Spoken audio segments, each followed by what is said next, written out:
कभी सोचा है कि इस पूरी पृथ्वी पर किसी भी जगह को बिल्कुल सटीक तरीके से कैसे ढूंढा जाता है और इसका उस घड़ी से क्या लेना देना है जिसे हम हर सेकंड देखते हैं? चलिए अक्षांश और देशांतर की इस दिलचस्प दुनिया में चलते हैं और पता लगाते हैं जगह और समय के बीच के इस छुपे हुए रिश्ते का। तो शुरुआत करते हैं एक बहुत ही आम सवाल से।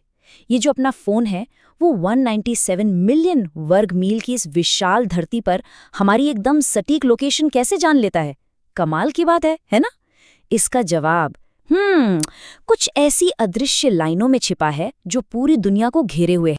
ठीक है, तो चलिए इसे थोड़ा और गहराई से समझते हैं। देखिए, इस बड़ी समस्या को सुलझाने के लिए हमें एक भरोसेमंद ग्रिड सिस्टम की जरूरत थी। याद है स्कूल में मैथ्स की क्लास में ग्राफ पेपर होता था? बस बिल्कुल वैसा ही। लेकिन सोचिए कि ये ग्रिड पूरे ग्लोब पर, पूरी पृथ्वी पर फैला हुआ है।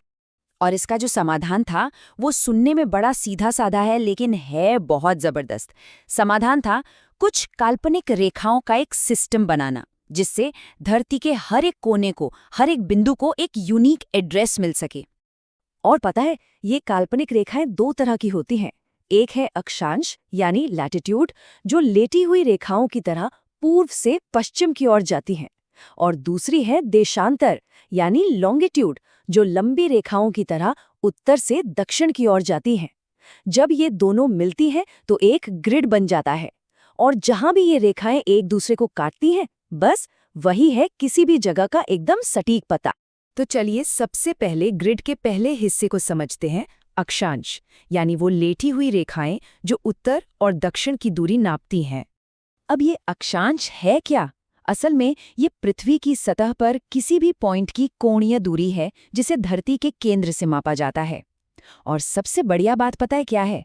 कि इसका एक नेचुरल स्टार्टिंग पॉइंट है, भूमध्य रेखा यानी इक्वेटर।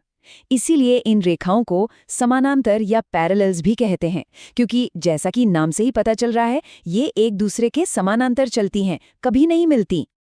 यहाँ पर सिस्टम बहुत ही सीधा सा है। भूमध्य रेखा को माना गया है 0 डिग्री।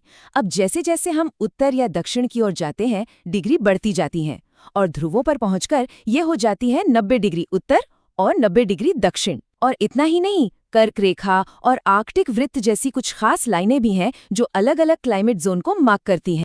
लेकिन सिर्फ उत्तर या दक्षिण की दूरी से तो काम नहीं चलेगा, है ना?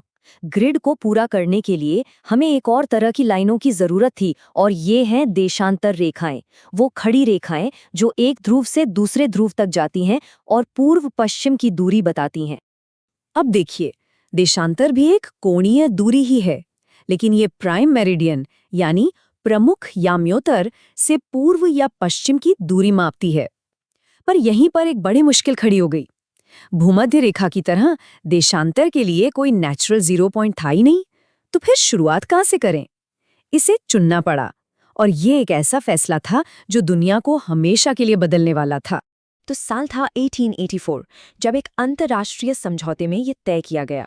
फैसला हुआ कि 0 मेरिडियन वो लाइन होगी जो लंदन के पास ग्रीनविच में रॉयल एस्ट्रोनॉमिकल ऑब्जर्वेटरी से गुजरती है।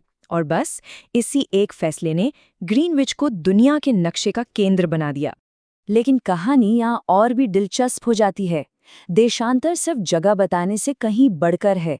इसका एक गहरा राज है, एक ऐसा राज जो हमारी रोज की जिंदगी को कंट्रोल करता है, और वो राज है समय। देखिए, इसका गणित बहुत ही आसान है। पृथ्वी अपनी धुरी पर एक पूरा चक्कर लगाती है ना? और एक पूरा गोला मतलब 360 डिग्री। और इस एक चक्कर को पूरा करने में वक्त कितना लगता है? बिल्कुल सही, 24 घंटे। तो अब इन दोनों को एक साथ रखते हैं। अगर 360 डिग्री को 24 घंटों से भाग दे तो क्या मिलेगा? 15 डिग्री प्रति घंटा। बस यही है वो जादुई कनेक्शन। जब भी धरती 15 डिग्री देशांतर घूमती है तो 1 घंटे का समय बीत जाता है। और इसी से एक सीधा सा नियम बनता है।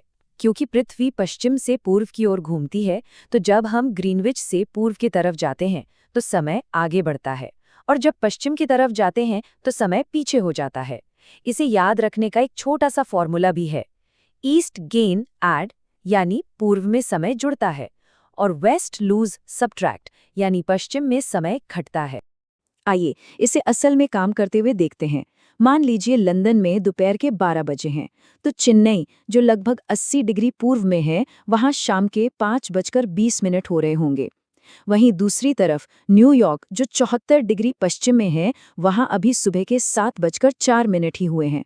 है ना कमाल की बात? सिर्फ देशांतर पता होने से हम दुनिया में कहीं का भी लोकल टाइम निकाल सकते हैं। लेकिन रुकिए, इससे एक नई समस्या खड़ी हो जाती है। जरा सोचिए, अगर हर शहर, हर कस्बा अपने एकदम सटीक देशांतर के हिसाब से अपनी घड़ी सेट कर ले, तो क्या होगा? पूरी तरह से गड़बड़ और कंफ्यूजन फैल जाएगा। एक शहर से दूसरे शहर जाने पर शायद घड़ी को बस कुछ मिनट आगे पीछे करना पड़े। सफर करना, बात करना, सब एक बुरे सपने जैसा हो जाएगा। कोई मीटिंग या अपॉइंटमेंट रखना तो लगभग नामुमकिन ही होगा। तो इस उलझन को सुलझाने के लिए एक बहुत ही शानदार सिस्टम बनाया गया, स्टैंडर्ड टाइम यानी मानक समय। पूरी दुनिया को 24 टाइम जोन्स में बांट दिया गया। हर जोन लगभग 15 डिग्री देशांतर चौड़ा है।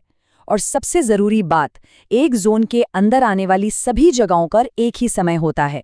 यही वजह है कि अमेरिका और रूस जैसे बहुत बड़े देशों में एक से ज्यादा बल्कि 9 टाइम जोन हैं।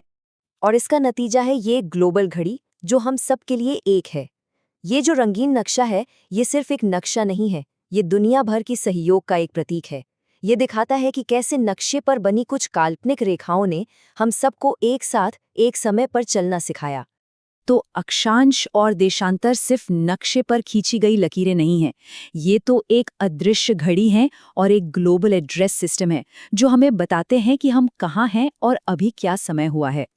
लेकिन अंत में एक सवाल जरूर उठता है, आज की इस डिजिटल दुनिया में जहां कम्युनिकेशन तुरंत होता है, क्या 19वीं सदी में बना ये टाइम जोन का सिस्टम अब भी हमारी ग्लोबल घड़ी को चलाने का सबसे अच्छा तरीका है? ये सोचने के लिए एक बहुत ही दिलचस्प सवाल है।